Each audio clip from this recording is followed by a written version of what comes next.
Bab 7. Ketakutan Pak Rendra. Ada sekelebat niat membunuh yang terpancar di mata Agam. Tidak akan ada orang yang bisa menerima jika orang tua mereka dipermalukan dengan cara seperti ini. Apalagi orang tua Agam sudah meninggal dunia. Perkataan Adi barusan benar-benar menyakiti hatinya. Rupanya kamu sedang cari mati. Ya, ujar Agam dengan nada sinis, tangannya mengulur ke depan, mencekik leher Adi. Dalam sekejap, seluruh koridor langsung hening. Semua kerabat yang berada di sana menatap heran ke arah Agam. Terutama Citra. Menurut pandangan Citra terhadap Agam selama setengah tahun terakhir ini, pria itu adalah orang yang penurut dan tidak berani menyinggung satupun anggota keluarga Pambudi. Namun, melihat sikap Agam saat ini, dia tampak sangat berbeda. Sejak pertemuan mereka di hotel kerajaan, Citra sudah merasa kalau Agam berbeda dari biasanya. Putri mulai sadar dari keterkejutannya. Tanpa basa-basi dia langsung mengomel. Beraninya kamu menghajar dia. Kamu ini kenapa? Brengsek. Kamu bersikap seolah kamu adalah tuan di keluarga kami. Kamu itu benar-benar pria yang malang. Agam merasa sangat tersinggung dengan semua cemoohan kasar yang didengarnya. Tiba-tiba alarm peringatan dari bangsal berbunyi nyaring. Mendengar alarm ini, semua orang langsung berlari ke sana kemari seperti cacing kepanasan. Nyonya Miati sekarat. Untuk sementara ini aku akan memaafkan kau. Sebaiknya kau jaga sikap kau itu. Agam langsung melepaskan cengkeramannya dari leher Adi dan segera berjalan ke arah bangsal. Di bangsal, para dokter terlihat sangat sibuk. Jaya berdiri tercengang di samping tempat tidur dengan sebuah jarum perak di tangannya. Dokter Rendra marah. Aku menyuruhmu untuk menggunakan jarum 1,5 cm. Kenapa kamu malah menggunakan jarum berukuran 3 cm? Hardiknya. Kondisi Nyonya Miati cukup serius dan Dokter Rendra benar-benar membutuhkan bantuan untuk mengatasinya. Saat ini para asistennya sedang tidak berada di sana dan semua dokter yang ada hanyalah dokter asing. Karena itu Jaya menawarkan dirinya untuk membantu Dokter Rendra dalam melakukan akupuntur. Awalnya, Jaya cukup kooperatif saat membantu Dokter Rendra bertugas. Namun, pada akhirnya, Jaya merubah ukuran jarum 1,5 cm menjadi 3 cm tanpa bertanya lebih dulu kepada Dokter Rendra. Jaya mengira kalau ukuran suntik tidak akan menjadi masalah. Dia melakukannya karena ingin menunjukkan pengetahuan dan kemahirannya demi membuat Dokter Rendra terkesan. Namun, apa yang dia lakukan kini hampir saja membunuh Nyonya Miati. Organ dalam pasien telah mengalami pendarahan. Cepat suntikan adrenalin. Bip!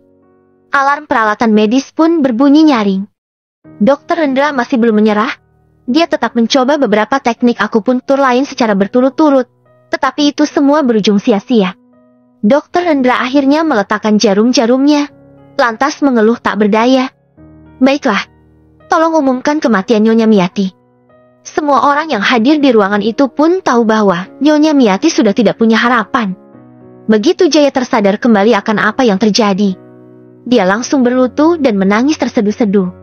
Dokter Rendra, tolong selamatkanlah ibuku. Aku akan bersujud kepadamu. Tolong selamatkan nyawanya. Dokter Rendra hanya bisa menatap Jaya, menahan semua amarahnya. Bagaimanapun juga, Nyonya Miati sudah meninggal dan dia tidak bisa menyalahkan siapapun. Dia menggelengkan kepalanya dan berkata, menyerahlah. Tidak ada satupun dokter yang bisa menyelamatkan ibumu. Biarku coba menyelamatkannya. Agam melangkah maju, melewati kerumunan di bangsal itu dan berjalan mendekat ke samping tempat tidur. Dia menepuk dahi Nyonya Miati dengan tangan kirinya. Demi tetap terlihat awet muda. Nyonya Miati sudah lama mengkonsumsi sinabar serta meminum banyak larutan bubuk kertas guna mendapatkan berkah Tuhan. Hal ini akhirnya malah memicu terjadinya penumpukan racun di kepala, sampai membentuk tumor otak yang cukup parah. Lalu darahnya mengalir ke arah yang berlawanan, lantaran terkena rangsangan dari akupuntur. Hasilnya menunjukkan bahwa tumor otaknya sudah pecah. Otaknya mengalami pendarahan dan organ dalamnya membengkak parah, yang mengakibatkan Nyonya Miati dinyatakan meninggal. Penilaian hidup tingkat kedua. Apa yang Agam khawatirkan ternyata benar-benar terjadi. Mulanya, kondisi Nyonya Miati tidak parah dan dia bisa saja disembuhkan melalui penilaian hidup tingkat pertama. Akan tetapi, perawatan medis asal-asalan yang dilakukan Jaya membuat kondisi Nyonya Miati semakin memburuk. Selain itu, dia juga memberikan suntikan jarum tanpa seizin Dr. Rendra, yang menyebabkan Nyonya Miati meninggal. Satu-satunya cara yang bisa dilakukan adalah dengan menggunakan penilaian hidup tingkat kedua. Agam masih belum bisa menghatamkan penilaian hidup tingkat kedua dengan kekuatan yang dimilikinya saat ini. Akan sulit bagi Agam untuk menyelamatkan Nyonya Miati. Apalagi saat dia sudah meninggal. Pada kenyataannya Agam sama sekali tidak peduli dengan kematian Nyonya Miati. Namun, jika Nyonya Miati meninggal, Citra akan sangat menderita. Agam segera menenangkan dirinya dan bersiap untuk menstabilkan kondisi Nyonya Miati, terlebih dulu menggunakan penilaian hidup tingkat pertama. Para staf medis seketika merasa marah begitu tersadar akan apa yang dilakukan Agam terhadap Nyonya Miati. Kamu ini siapa? Siapa yang mengizinkanmu masuk ke sini? Pasien ini sudah dinyatakan meninggal dunia. Apa yang sedang kamu lakukan? Kamu ini bukan anak kecil. Dasar lancang. Bisa-bisanya tidak menghormati orang yang sudah meninggal. Menurut staf medis, tindakan seorang pemuda yang menepuk dahi Nyonya Miati ini dianggap sebagai hal yang sangat tidak sopan. Para leluhur sudah mewarisi sikap sopan santun selama ribuan tahun. Tetapi Agam merusaknya begitu saja. Para kerabat mulai berdesakan. Begitu mereka melihat kejadian ini, spontan mereka langsung mengamuk. Adi mengomel. Agam, berani-beraninya kamu menyentuh tubuh nenek. Kamu itu lebih buruk daripada seekor monster. Bahkan seekor anjing bisa membalas budi orang yang memberi mereka makan. Sudah lebih dari setengah tahun keluarga membesarkanmu. Beginikah caramu membalas jasa mereka? Dasar manusia tidak punya perasaan. Orang tuamu memang pantas mati. Para kerabat terus membanjirinya dengan sumpah serapah. Citra buru-buru masuk ke dalam bangsal. Begitu melihat tindakan Agam, Citra langsung membentak dengan rasa kecewa dan amarah yang sulit diungkapkan. Agam, hentikan. Kini di dalam kepalanya, dia terus bertanya-tanya. Apa yang sebenarnya Agam lakukan? Kenapa dia menepuk dahi nenek? Nenek kan sudah meninggal. Apa dia pikir dirinya adalah dokter sakti? Bahkan dokter terbaik saja tidak bisa menyembuhkan nenek. Berani-beraninya dia ingin mengobati nenek. Begitu emosinya tenang kembali, Citra merasa sangat konyol. Bagaimana bisa dia berharap dengan seorang menantu pecundang? Seorang pecundang akan tetap menjadi pecundang. Hal ini tidak akan pernah berubah. Agam mengaktifkan energi kainya seraya mengosongkan pikiran. Menunggukan penilaian hidup tingkat pertama. Sekarang ini, Jaya yang masih berlutut di lantai pun akhirnya sadar akan situasi di sekelilingnya. Dia tiba-tiba melompat dari posisinya lalu bergegas meraih kerah Agam sambil meraung. Kamu adalah seorang pembunuh. Kamu sudah membunuh ibu. Kamu harus membayar perbuatanmu dengan nyawa. Raung Jaya. Jaya akan menjebak Agam dalam skenarionya. Bagaimanapun juga, Nyonya Miati sudah meninggal sebelum para kerabat ini masuk ke dalam ruangan. Namun, pasti tidak akan ada yang percaya pada Agam bahkan jika Agam susah payah menjelaskan kejadian yang sebenarnya. Mengingat insiden Satria sebelumnya, Agam pun terus mengawasi Jaya. Tepat ketika Jaya menyerangnya, Agam menggerakkan tangannya, bergegas menyingkirkan Jaya. Agam memanfaatkan waktunya. Dengan cepat dia berusaha menyelesaikan penilaian hidup tingkat pertama, lalu segera menyuntikannya ke dalam tubuh Nyonya Miati. Ketika cahaya itu berhasil memasuki tubuh Nyonya Miati, kulitnya yang pucat mulai sedikit memerah. Namun, tentu saja tidak akan ada yang menyadari perubahan kecil pada orang yang sudah meninggal. Semua orang di bangsal menatap Agam dengan penuh kebencian. Bahkan, Dr. Rendra yang sangat dihormati pun kuasa menahan diri. Hei, anak muda, kalau kamu mencoba menyelamatkannya, maka kamu sudah menggunakan cara yang salah. Kamu melakukan kejahatan, jadi kamu harus membayar perbuatanmu. Agam mengabaikan semua orang yang ada di sekelilingnya dan menatap Nyonya Miati. Dia mengamati perubahan di tubuh itu. Sorot matanya berangsur-angsur menjadi semakin serius. Bam! Dua orang penjaga keamanan tiba-tiba masuk ke dalam ruangan. Jaya pun langsung berseru. Tangkap pembunuh ini. Kirim dia ke kantor polisi sekarang juga. Para penjaga keamanan itu datang menghampiri Agam. Selepas itu berkata, Tuan, mari ikut kami pergi. Agam tidak menanggapi perkataan mereka. Melihat adegan itu, Orang-orang yang ada di sana semakin mencibir dan berpikir bahwa Agam harus diberi pelajaran. Kedua penjaga keamanan itu menatap satu sama lain, bersiap menangkap Agam. Akan tetapi, ketika mereka baru saja akan bergerak, tiba-tiba terdengar suara bip dari peralatan medis yang berada di samping mereka. Seluruh bangsal mendadak sunyi senyap. Semua mata langsung memperhatikan layar EKG. Citra dibuat tercengang. Jaya, putri beserta para kerabat yang lain pun kaget. Mata mereka dipenuhi ketidakpercayaan serta rasa takut. Para dokter dan perawat yang ada di sana lebih terkejut. Apalagi setelah grafik pada alat uji tekanan darah dan gelombang otak tiba-tiba muncul. Mereka seolah-olah tertampar. Apakah jantung Nyonya Miyati kembali berdetak? Apa yang telah pemuda ini lakukan? Bahkan seorang dokter rendera saja telah angkat tangan. Bagaimana bisa Agam menyembuhkannya? Namun, sebelum dokter itu bisa merasa lega, grafik di peralatan medis itu kembali berfluktuasi dengan hebat. Meskipun kini pasien sudah kembali hidup, dia masih berada dalam kondisi yang amat kritis. Kejadian ini membuat Jaya menjadi serius. Saat ini, dia malah berharap agar nyawa Nyonya Miyati tidak terselamatkan, sehingga dia tidak harus bertanggung jawab atas kelalaiannya dan bisa mengambil kesempatan untuk menaikkan kehormatannya. Apa yang sudah kamu lakukan? Agam. Satpam, seret dia keluar dari sini. Kedua penjaga keamanan itu tidak bergerak sama sekali. Mereka berdua tidak berani untuk mengambil keputusan tanpa izin dari Dr. Rendra. Agam pun menghela napasnya karena hasil yang dia dapatkan sesuai dengan harapannya. Kondisi Nyonya Miyati sangat serius. Jika dia tidak diberikan pengobatan lebih lanjut, kemungkinan nyawa Nyonya Miyati tidak akan terselamatkan. Agam mengangkat kepalanya untuk menatap Dr. Rendra. Dia pun bertanya, "Dokter, bisakah Anda memberikan suntikan pada Nyonya Miyati?" Dr. Rendra tercengang mendengar celetukan Agam, lantas bertanya, "Apa? Rendra sudah menjadi dokter selama beberapa dekade? Belum pernah seorang pun menanyakan hal ini padanya." Dokter yang berada di sebelah Agam pun menimpali, lantaran kehabisan kesabaran.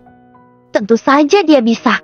Dr. Rendra adalah dokter pengobatan tradisional terhebat di kota Primadona. Beliau selama ini dikenal sebagai...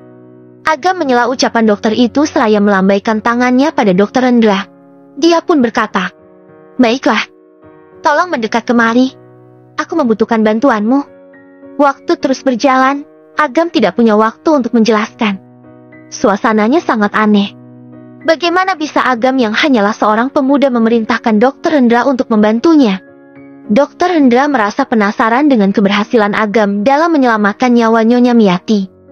Maka dari itu, dia mengangkat tangannya untuk menghentikan orang-orang yang membantah permintaan Agam, lantas berjalan mendekati Agam sambil bertanya, "Baiklah, anak muda, apa yang bisa aku lakukan untukmu? Aku akan mengajari Anda cara untuk melakukan akupuntur. Dengan begitu, Anda bisa menyelamatkan Nyonya Miyati selangkah demi selangkah." Sebelumnya, Agam telah mewarisi 2 anugerah dari seorang bidadara tua. Yang pertama adalah kekuatan penguasa neraka. Yang kedua adalah penyimpanan semesta. Penyimpanan semesta ini bukan hanya sebuah metode kultivasi, tetapi banyak ilmu yang tersimpan di dalamnya. Ada banyak sekali teknik akupuntur medis terbaik, keterampilan misterius serta petunjuk seni bela diri. Akan tetapi, mengaktifkan kemampuan-kemampuan itu juga membutuhkan kondisi yang berbeda-beda. Ada 5 tingkatan di dalam penyimpanan semesta. Semakin tinggi kekuatan penguasa neraka, maka semakin tinggi pula level yang akan dicapai Agam. Metode kultivasi yang akan dia dapatkan juga lebih baik. Kelima tingkat itu adalah tingkat pewarisan, tingkat berharga, tingkat istimewa, tingkat keabadian, dan tingkat kekaisaran. Dengan kekuatan yang dimilikinya saat ini, Agam hanya bisa membuka tingkat pewarisan. Ada sebuah buku berjudul Pengobatan yang Termasyhur yang cocok untuk kondisi Nyonya Miyati sekarang. Namun, hingga saat ini Agam belum pernah mencoba teknik akupuntur.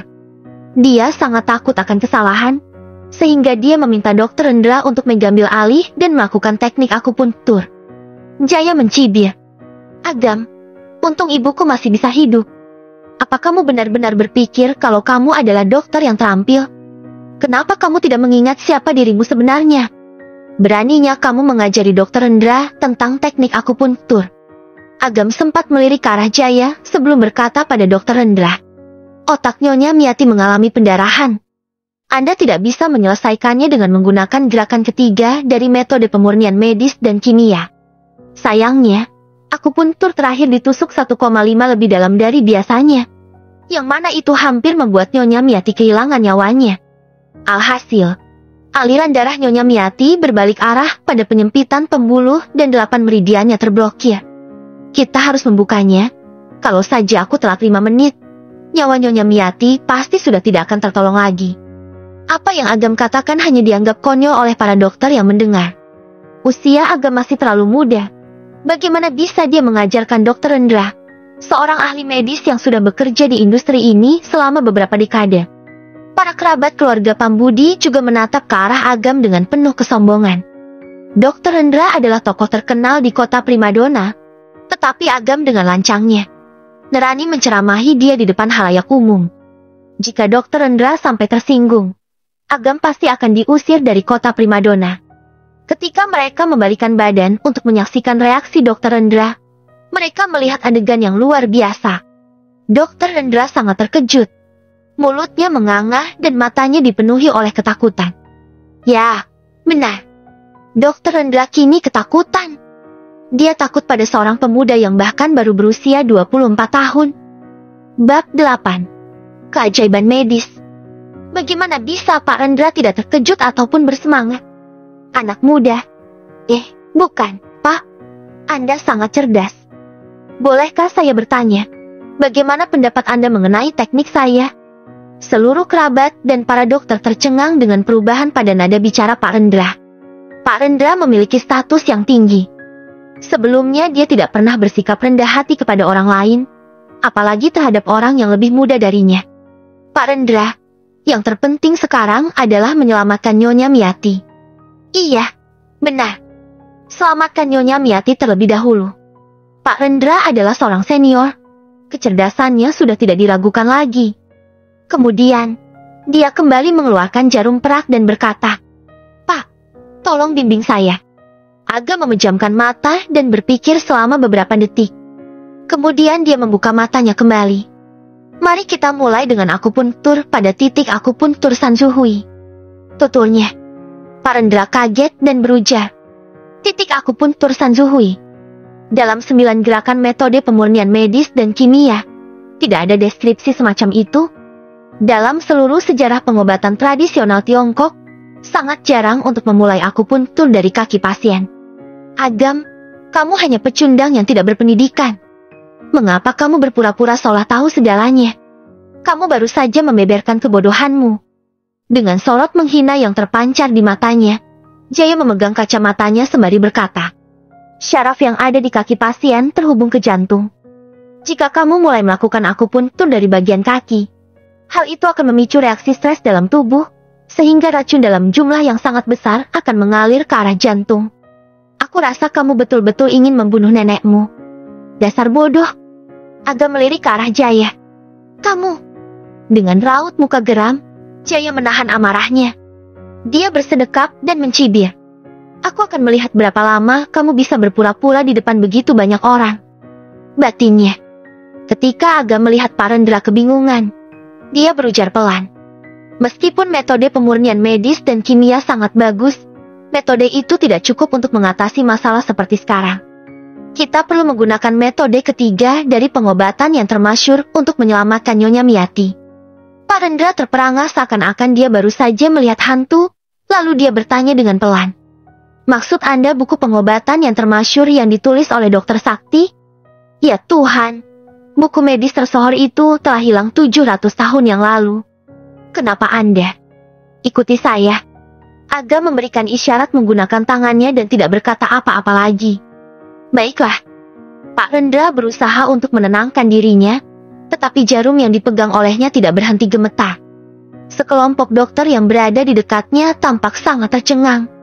Pak Rendra telah menjadi seorang dokter selama beberapa dekade dan dia dianggap sebagai ahli medis berpengalaman terbaik di kota primadona. Namun, sekarang dia bahkan tidak bisa memegang jarum akupuntur dengan stabil. Suatu hal yang tidak pernah terjadi sebelumnya. Pak Rendra menenangkan dirinya dan melakukan seperti yang diperintahkan Agam. Agam meminta Pak Rendra untuk menusukkan jarum pada titik akupuntur Jongwan, titik akupuntur Jongji, titik akupuntur Guanyuan, dan titik akupuntur Tianshu. Agam memperhatikan kemampuan dan kekuatan Pak Rendra, seolah-olah mempraktikkan itu dalam benaknya. Seluruh proses akupuntur telah selesai dilakukan. Pelukian membasahi tubuh Pak Rendra. Mengikuti setiap langkah akupuntur menurut buku pengobatan yang termasyhur membuatnya sangat kelelahan. Namun, sebagai gantinya Pak Rendra berkesempatan mempelajari metode ketiga dari buku pengobatan yang termasyhur. Meskipun hanya satu metode, itu sudah cukup untuk membuat Pak Rendra menjadi dokter paling mumpuni di bidang kesehatan. Setelah akupuntur terakhir, Pak Rendra langsung merosot duduk ke lantai. Agam mengambil jarum akupuntur, lalu dengan sedikit keraguan dia menusukkan jarum ke tulang kepala Nyonya Miyati. Terdengar suara mendesis. Darah hitam pekat menyembur dari mulut Nyonya Miyati seperti panah yang melesat cepat dan menciprat hingga ke langit-langit. Sungguh luar biasa. Titit. Garis yang ada di monitor EKG berubah menjadi lurus. Salah satu dokter menelan ludah sembari berkata, "Pasien sudah tidak memiliki tanda-tanda kehidupan." Setiap orang yang berada di sini mengharapkan sebuah keajaiban, tetapi ternyata semua kembali ke titik awal. Agam, kamu benar-benar seorang pecundang. Kamu telah membunuh ibuku. Aku ingin kamu bertanggung jawab. Jaya bergegas mendekati Agam dan berniat meninjunya.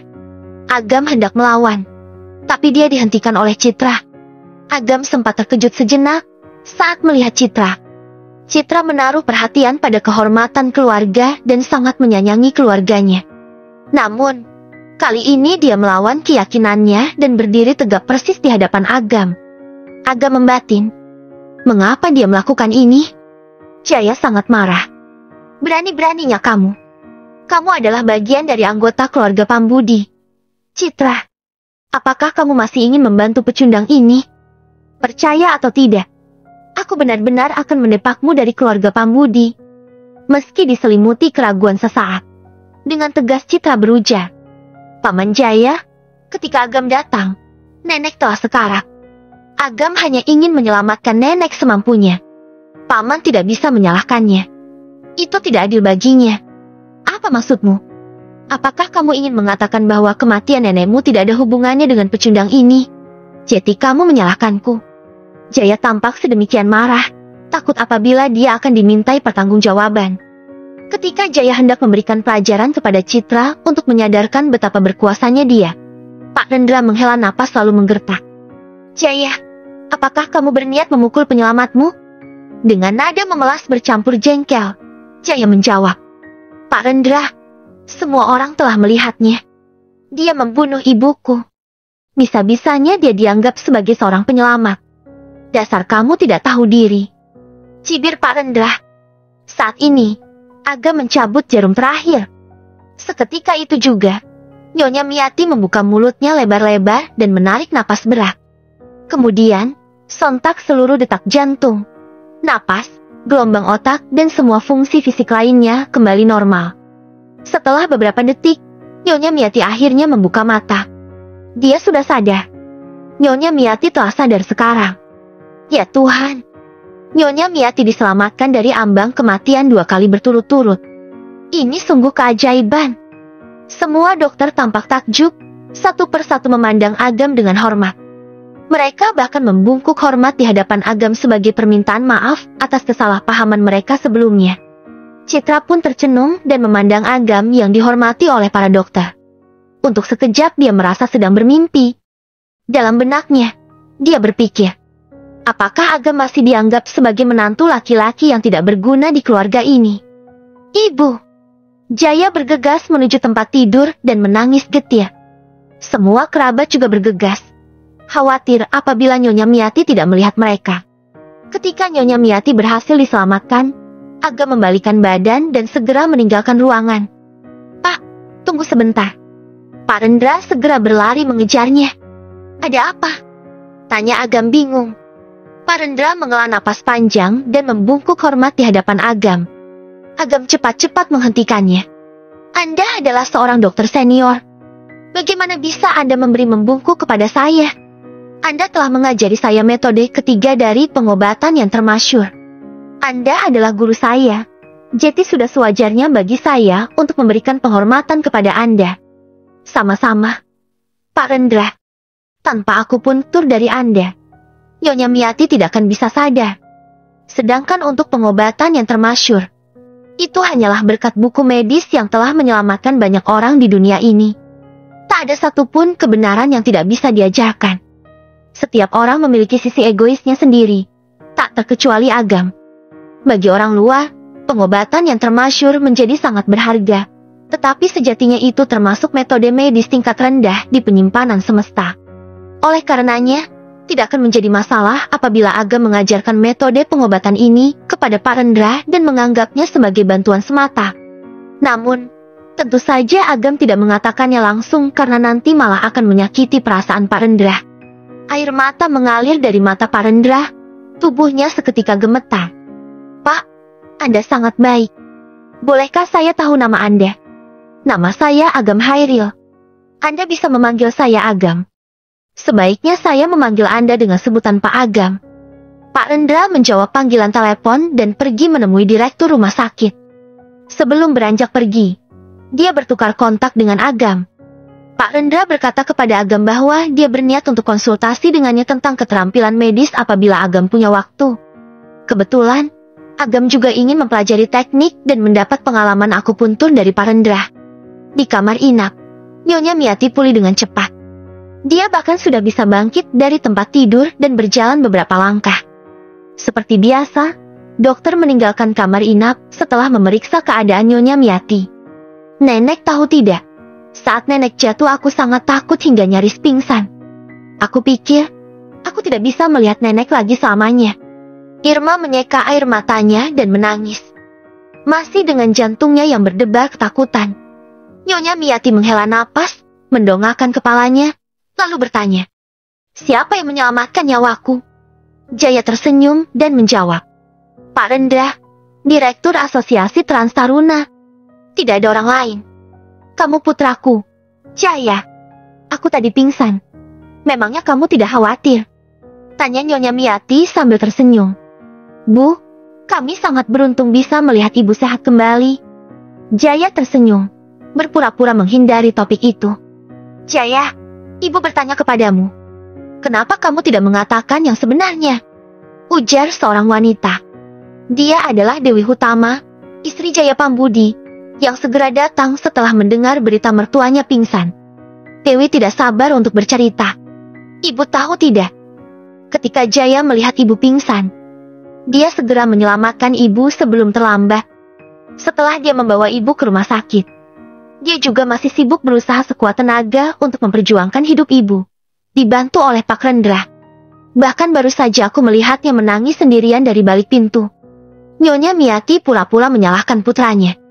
"Bocah konyol, aku baik-baik saja. Kenapa kamu menangis, Jaya?" Dewi pun menggoda. Jaya takut apabila ibu pergi, dia akan kehilangan ibunya. Lalu dengan tersenyum, Jaya menimpali, "Bu, jangan dengarkan omong kosong Dewi. Tadi mataku hanya kelilipan." Saat dia berbicara, matanya memerah. Kebohongannya yang sangat kentara sungguh menyenangkan hati ibunya. Dengan mata yang juga memerah, Nyonya Miati berkata, "Kamu sangat berbakti. Aku sangat beruntung memiliki putra sebaik dirimu." Jaya kemudian mencebik, "Bu, ibu pasti bercanda. Putri lebih cemas dariku." Dia menangis dan pingsan beberapa kali. Putri merangkul leher Nyonya Miati dan menangis. Nyonya Miati menenangkan Putri, lalu dia melihat ke sekeliling dan bertanya dengan nada kecewa, "Di mana Hardi?" Hardi dan Cahya sedang bepergian. Namun, mereka sedang dalam perjalanan ke sini. "Ya, begitulah mereka. Mau seenaknya saja." Nyonya Miati berkata sedih seraya memalingkan kepalanya. Jaya berpura-pura mewakili keberadaan mereka. "Bu, ibu tidak bisa menyalahkan Hardi. Ini keadaan darurat. Dia tidak bisa memprediksinya." "Iya betul. Sudah baik. Dia bisa kembali secepatnya." "Iya, tidak seperti seseorang. Ketika ibu terbaring di rumah sakit, dia hanya basa-basi menjenguk ibu, lalu membalikan badan dan segera pergi. Dia tidak memperlakukan ibu selayaknya orang tua." Dengan raut muka marah, Nyonya Miati bertanya. Maksudmu si pecundang itu? Seharusnya aku tidak mengatakan ini kepada ibu. Tapi dia sangat sombong. Ketika ibu jatuh koma, pecundang itu menerobos masuk ke kamar inap, lalu mencoba menghentikan aku dan Pak Rendra yang saat itu sedang menyelamatkan ibu. Dia berbuat semaunya saja. Bab 9. Difitnah. Pria yang tidak berbakti itu sudah merusak reputasi keluarga kita. Seharusnya kita tidak membiarkan Citra menikah dengannya. Bentak Nyonya Miati sembari menepuk tempat tidur. Setelah aku pulang dari rumah sakit, aku akan meminta Hardi untuk mengurus Agam. Kalau dia tidak bisa melakukannya, aku yang akan memberi mereka hukuman. Jaya mencibir. Dia telah mendapatkan pujian, sementara Agam menjadi kambing hitam. Seluruh harta yang ada di tangan Citra seharusnya menjadi miliknya. Betul-betul sempurna jika demikian. Tiba-tiba beberapa wartawan dari stasiun TV datang untuk mewawancarai Nyonya Miati, hendak mempublikasikan rumah sakit tempatnya dirawat. Jaya tidak bisa melewatkan kesempatan bagus ini begitu saja. Sewaktu Nyonya Miati dan sanak saudara yang lain berbicara satu suara dalam permasalahan ini, Jaya mengambil peluang agar mendapat pujian. Dengan bantuan wartawan, Jaya langsung naik daun dan menjadi bintang baru di industri medis, setara dengan Pak Rendra. Ketika menuruni tangga, Agam melihat Citra tengah berdiri di aula. Loh, sejak kapan kamu turun? Tanya Agam pada wanita itu. Aku tadi turun sewaktu kamu mengobrol dengan Pak Rendra di koridor. Sebuah ekspresi pelik sengkarut tergambar di wajah Citra. Mengingat rasa hormat para dokter dan bahkan Pak Rendra pada Agam tadi, rasanya sulit bagi Citra untuk menerima semua ini. Dia merasa sudah ditipu dan dibodohi. Citra tidak menyangka kalau seorang pria yang rela menjatuhkan harga dirinya dengan menjadi menantu pecundang hanya demi 980 juta rupiah, benar-benar paham soal keterampilan medis. Apa kamu penasaran bagaimana aku tahu soal keterampilan medis? Agam menebak pikiran Citra. Pria itu mengedikkan bahu sambil berujar. Aku akan bilang yang sebenarnya, tapi jangan salahkan aku. Iya, seluruh keterampilan medis yang ku tahu itu berasal dari internet. Dari internet. Kedua mata indah Citra melebar.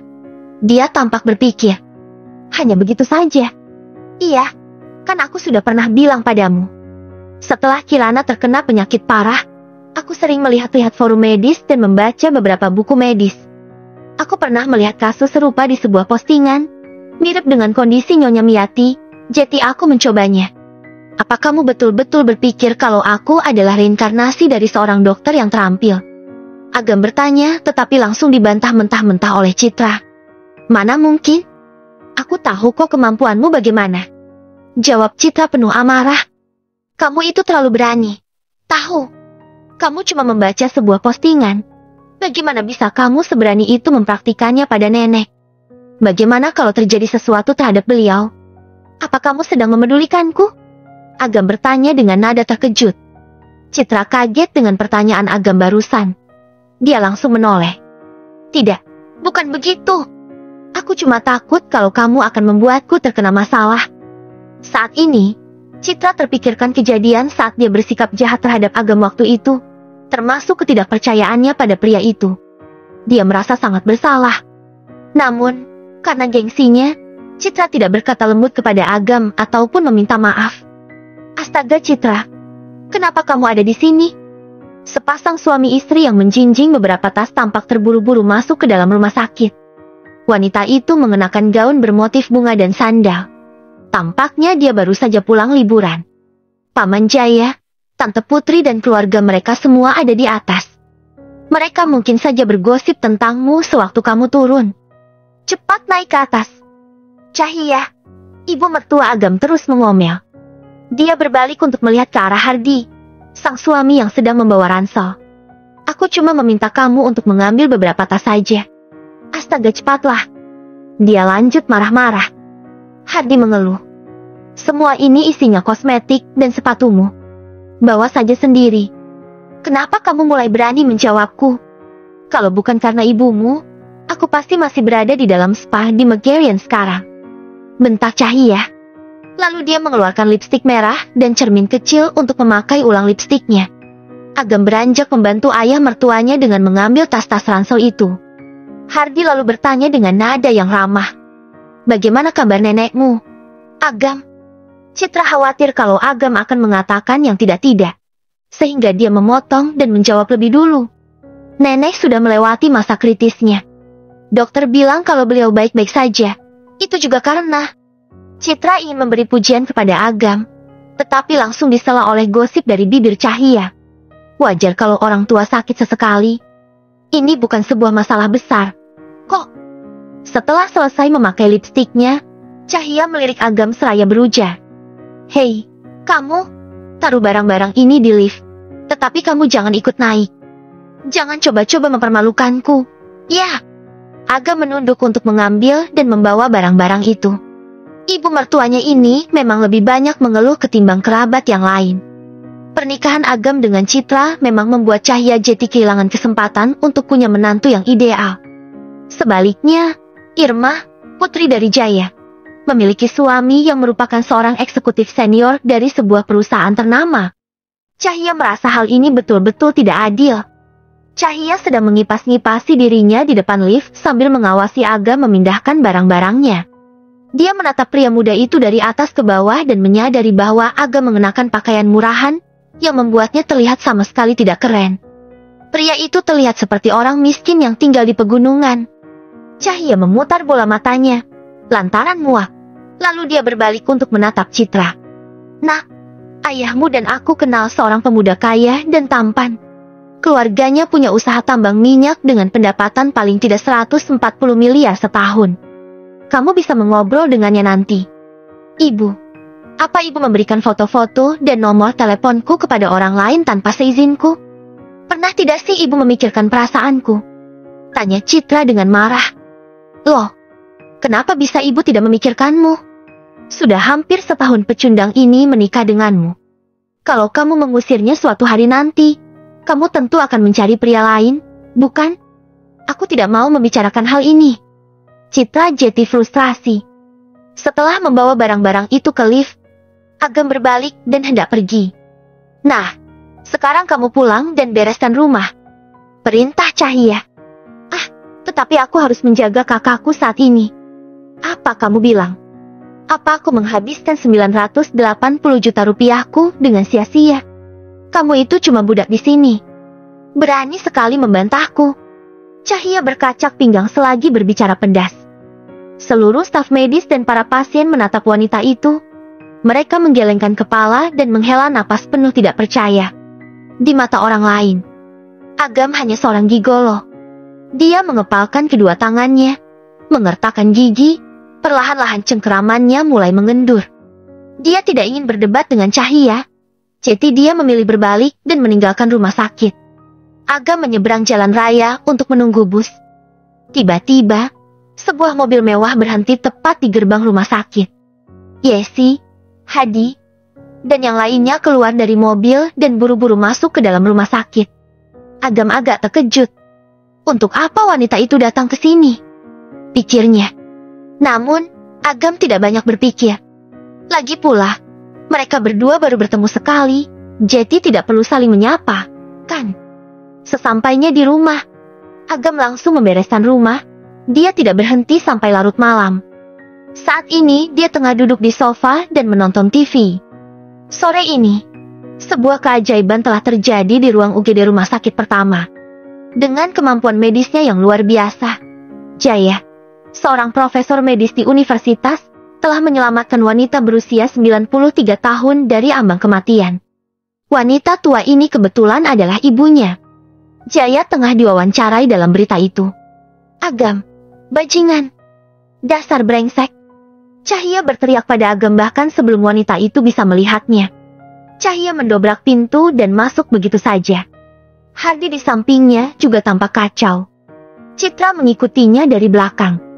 Wajahnya terlihat kaku. Dasar bajingan. Kalau kamu ingin mati, gantung diri sana. Jangan libatkan keluarga kami. Melihat Agam sedang duduk di sofa, Cahya meraung-raung layaknya kaleng gas yang meledak. Berani sekali kamu memprovokasi nenekmu. Kamu ingin mati? Ya. Keluar kamu. Kamu adalah kutukan. Keluar dari sini. Agam kebingungan. Dia bertanya-tanya sendiri. Apa salahnya kalau aku menyelamatkan Nyonya Miati? Bu, aku sudah menjelaskan pada ibu kalau Agam dan Pak Rendra lah yang sudah menyelamatkan nenek. Paman bukan cuma tidak membantu tetapi malah hampir menyakiti nenek. Kenapa ibu tidak mau mendengarkanku? Citra bergumam tak berdaya. Dilihat dari wajah lelahnya, Citra pasti sudah menjelaskan berkali-kali kepada ibunya sepanjang perjalanan pulang. Citra, ada apa sih denganmu? Kenapa kamu masih membela dia? Hardi berbicara dengan suara rendah, hampir berbisik. Paman Jaya adalah pemimpin pusat kesehatan Pambudi. Dia juga seorang profesor medis di universitas, jadi dialah yang paling paham. Sebaliknya, Agam tidak berguna. Tangan kanannya saja cacat begitu. Bisa-bisanya kamu bilang kalau dia menyelamatkan nenekmu. Citra kehabisan kata-kata. Memang betul, kalau dia tidak melihatnya dengan mata kepala sendiri pun dia tidak akan percaya bahwa Agamlah yang telah menyelamatkan neneknya. Agam menatap segalanya dengan sorot mata yang dingin. Dia paham sekarang. Setelah meninggalkan bangsal tadi, para sanak saudara itu pasti telah memfitnahnya. Agam sama sekali tidak ingin menjelaskan apapun, terlebih lagi membela diri, hanya berujar dengan dingin. Katakanlah, apa yang kalian inginkan? Baik Cahya maupun Hardi sama-sama kaget. Biasanya, ketika dimarahi seperti ini, Agam hanya akan tunduk dan tidak berani membalas. Namun, saat ini, dia tampak seperti pria yang berbeda. Berani betul kamu bilang begitu? Apa kamu sudah gila? Mengapa kamu berani sekali menyakiti nenekmu? Pergi saja dari sini. Keluar kamu dari kediaman keluarga Pambudi. Cahya berteriak-teriak dengan ganas. Apa Cahya betul-betul merasa kasihan pada Nyonya Miati? Tentu saja jawabannya adalah tidak. Ketika Nyonya Miati melihat mereka datang, wanita tua itu sangat kesal sehingga dia mengambil properti milik Hardi. Oleh sebab itu, Hardi dan Cahya langsung kehilangan beberapa miliar dalam sekejap mata. Satu-satunya yang Cahya khawatirkan adalah uang. Sambil meletakkan ranselnya, Hardi duduk di hadapan Agam. Bukan soal apa yang kuinginkan. Itu soal apa yang ingin ibuku lakukan padamu. Begitu ibu pulang dari rumah sakit, beliau akan mengadakan pertemuan keluarga. Saat itu juga kamu harus bercerai dengan Citra dan membusuk di penjara. Jelas Hardi. Ayah. Belum sempat Citra berkata apapun, Cahya langsung menariknya ke samping. Jeti, bagaimana menurutmu? Tanya Hardi sembari minum teh. Nada bicaranya terdengar menghina. Hardi dan Cahya yakin sekali kalau Agam tidak setuju. Keduanya sudah kenal betul sifat Agam yang telah tinggal bersama mereka lebih dari setengah tahun ini. Agam tidak punya latar belakang yang kuat, apalagi uang. Kakaknya pun hanya seorang penghambat.